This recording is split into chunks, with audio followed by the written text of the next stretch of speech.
बजाज की तरफ से आने वाली पल्सर NS 200 को तो आप सभी काफ़ी अच्छे तरीके से जानते होंगे। इंडियन मार्केट में जब इस बाइक को लॉन्च किया था तो भाई हर कोई पागल था इस बाइक को लेने के लिए। और स्टिल अगर मैं आज की डेट में भी देखता हूँ यानी 2024 में भी, तो डेफिनेटली बहुत से ऐसे लवर्स हैं जो कि NS 200 की तरफ जाना पसंद करते हैं।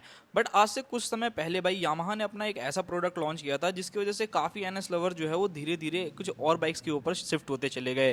जी दोस्तों, मैं बात कर रहा हूँ यामाहा की तरफ से आने वाली MT-15 के बारे में। आज की वीडियो में मैं आप लोगों के लिए इन दोनों ही बाइक्स का कंपैरिजन वीडियो लेकर के आया हूं कि कौन सी बाइक आप लोगों के लिए एक बेटर ऑप्शन रहने वाली है अगर आप 2024 में लेने के लिए जा रहे हो या दिवाली में आप इन दोनों में से किसी एक बाइक को परचेज करना चाहते हो। तो ऑलमोस्ट आप लोगों को सारी की सारी डिटेल जो है वो देने वाला हूं। और आप लोगों के लिए भाई मैं पहले ही बता दूं कि इन दोनों बाइक्स को मैंने बहुत अच्छे से चला करके देख रखा है, तो ऑलमोस्ट काफी हद तक मेरे को एक्सपीरियंस भी है कि ये बाइक कैसी चलती है, किसका नेचर कैसा है, कौन से ज्यादा माइलेज देती है, कौन से ज्यादा फीचर्स मिलते हैं, और भी बहुत सारी चीजें हैं। तो सबसे पहली चीज यहाँ पर मैं रखता हूँ भाई लुक्स और डिजाइन को। यहाँ पर अगर मैं बात करूँ MT-15 के बारे में, तो यहाँ पर लुक्स और डिजाइन जो है वो काफी ज्यादा कमाल का आप लोगों को देखने को मिल जाता है। यहाँ पर तो कोई भी दो राय नहीं है, बिकॉज ये ना नॉर्मल सिमिलर किसी बाइक की तरह नहीं देखने को मिलती। वहीं अगर मैं NS 200 के बारे में बात करूँ तो स्टिल जब से ये बाइक इंडियन मार्केट के अंदर लॉन्च हुई है तब से आप लोगों को सेम ही लुक्स मिलता है। हाँ, 2024 में थोड़े बहुत फीचर्स, थोड़ी बहुत चीजों को जो है वो चेंज कर दिया है, बट अदरवाइज अगर मैं लुक्स एंड डिजाइन वाइज बात करूँ ना तो वो कहीं भी कभी बजाज ने छेड़ा नहीं। और उसका मेन रीजन भी यही है, बिकॉज जो NS लवर्स है भाई वो इस बाइक को ही जो है वो पसंद करते हैं। इसके अलावा उन लोगों को कोई भी लुक जो है वो डेफिनेटली नहीं चाहिए।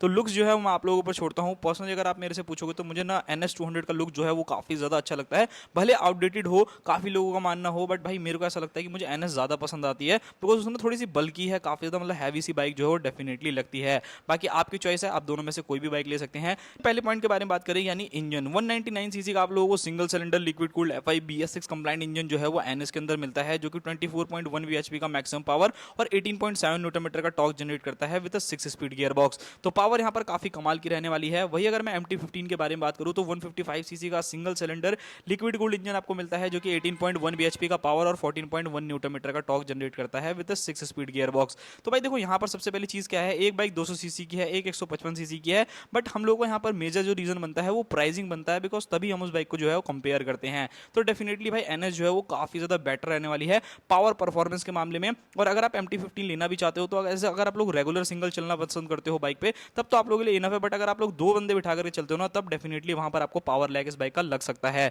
फीचर्स के बारे में बात करूं तो अभी तक भाई बजाज ने जो अपनी बाइक्स को अपडेट नहीं दे रहा था, बट NS को काफी अच्छा अपडेट दिया है, जिसके अंदर आपको सारे फीचर्स देखने को मिलते हैं। सबसे पहले all LED setup, USB charging, digital meter, dual channel ABS, Bluetooth connectivity जैसे फीचर्स आप लोगों को मिल जाते हैं। वहीं अगर मैं MT-15 के बारे में बात करूं तो यहाँ पे भी आप लोगों को काफी अच्छी चीजें मिलती हैं। All LED setup, hazard light, digital meter, dual channel ABS, Bluetooth connectivity, traction control. तो यहाँ पर अगर आप MT-15 को देखते हो ना तो वो एक दो कदम जो है वो थोड़ी सी आगे रहने वाली है। लाइक आपको हैजार्ड लाइट एक्स्ट्रा मिल जाती है, ट्रैक्शन कंट्रोल एक्स्ट्रा मिल जाता है। तो अगर फीचर वाइज अगर आप देखते हो तो MT-15 एक बेटर ऑप्शन रहने वाला है। बात करी जाए यहाँ पर अगर कंफर्ट लेवल के बारे में, तो यहाँ पर अगर मैं बात करूँ कंफर्ट, तो दोनों ही बाइक्स के राइडर सीट में बहुत ज्यादा कंफर्ट है, वहां पर आपको कभी भी कोई दिक्कत नहीं होगी। बट अगर बात करूँ पिलियन के बारे में तो डेफिनेटली MT-15 की जो पिलियन वाली सीट है ना भाई वो बिल्कुल भी कंफर्टेबल नहीं है, ये चीज तो आपको भी मालूम होगी। बट इवन NS के अंदर अगर आप लेकर के जाते हो तो वो एक तरीके से एक लेवल जो है वो काफी बेटर रहने वाली है, चाहे मैं राइडर के बारे में बात करूं, चाहे मैं आप लोगों को पिलियन के बारे में बात करूं। बाकी बाय द वे मैंने आप लोगों के लिए एक वीडियो ऑल बना रखा है जिसमें N250 वर्सेस MT-15 का मैंने कंपैरिजन वीडियो कर रखा है, तो अगर आपको वो वीडियो भी देखना हो तो लिंक डिस्क्रिप्शन में मिल जाएगा, जाकर के आप चेकआउट कर सकते हो। दोनों ही बाइक्स की अगर मैं बात करूं माइलेज के बारे में, क्योंकि माइलेज जो है एक मेन चीज है यहाँ पर। अगर आप NS 200 को लोगे तो भाई वो आप लोगों को लगभग 30 से 35 के आसपास का एवरेज देगी। वो डिपेंड करता है आपके ऊपर, आप कितना हार्श उस बाइक को चलाते हो या कितना नॉर्मल चलाते हो। अगर मैं यहाँ पर बात करूँ तो भाई कुछ लोग ऐसे हैं जो कि 38 की एवरेज निकाल लेते हैं, 40 की भी एवरेज निकाल लेते हैं NS 200 से। वो डिपेंड करता है भाई उनकी राइडिंग स्किल्स पे कि वो कैसे बाइक को चलाते हैं कैसे नहीं। बाकी इस बाइक के अंदर आपको 12 लीटर का फ्यूल टैंक देखने को मिलेगा। MT-15 में अगर आप जाते हो तो 40-45 का एवरेज आप लोगों को नॉर्मली मिल जाता है, और इस बाइक के अंदर आपको 10 लीटर का फ्यूल टैंक देखने को मिलेगा। बाकी यहाँ पर अगर मैं रियल लाइफ में चलाने के बारे में बात करूँ कि कौन सी बाइक कौन सी ज्यादा अच्छी चलती है, कौन सी ज्यादा बेकार चलती है या कैसी चलती है, तो यहाँ पर अगर मैं बात करूँ, अगर आप MT-15 को लेते हो तो भाई एक तो सबसे पहले इसका वेट कम रहने वाला है। ये बाइक आप लोगों को 141 kg के अराउंड जो है वेट करती है, और वहीं अगर आप NS को देखोगे तो 158 kg है, तो थोड़ी सी भारी जो है ना डेफिनेटली NS आप लोगों को फील होगी। बट यहाँ पर अगर मैं पावर वाइज बात करूँ तो रियल लाइफ में आपको डेफिनेटली जो पावर मिलती है ना वो NS के अंदर बहुत ही ज्यादा अच्छी मिलती है। वहीं अगर मैं MT-15 के बारे में बात करूँ तो ये बाइक ना थोड़ी सी मतलब उन लोगों के लिए जिनको सिंगल ज्यादा चलना पसंद है और थोड़ा जिगजैग करके निकालना ज्यादा पसंद है, तो उस कंडीशन में आप MT-15 की तरफ जो है वो जा सकते हो, उसमें कोई दिक्कत नहीं है या फिर उसमें कोई दो राय नहीं है। बात करते हैं हीटिंग एंड वाइब्रेशंस के बारे में। अब NS 200 एक ऐसी बाइक है भाई, 200 सीसी का इंजन है, तो डेफिनेटली वो हीट करता है। गर्मियों में भी अगर आप भरी गर्मी में चला रहे हो तो इतना लेवल का हीट करता है कि आपको हल्का फुल्का इरिटेशन होगा, बहुत ज्यादा दिक्कत नहीं होगी कि यार बहुत ज्यादा हीट कर रही है, एकदम इरिटेट हो गया या पैर टायर जल गया, ऐसा कुछ नहीं होगा। हाँ, अगर MT-15 के बारे में बात करूँ तो भाई यहाँ पर एक छोटा सा इंजन मिलता है, लिक्विड कूल्ड भी आपको मिल जाता है, जिसकी वजह से ऐसा सच आपको हीटिंग इशू ना उतना कुछ खास पता नहीं लगता। नॉर्मल एक इंजन जैसा आप लोगों का बनता है भाई, जो हल्की फुल्की हीट जो है वो आप लोगों के लिए प्रोड्यूस करता है, वही वाली हीट है। ऐसा सच आपको कभी भी कितना ही किलोमीटर चला लो, आपको कभी भी फील नहीं होगा कि ये बाइक जो है वो आप लोगों को बहुत ज़्यादा हीट करके दे रही है।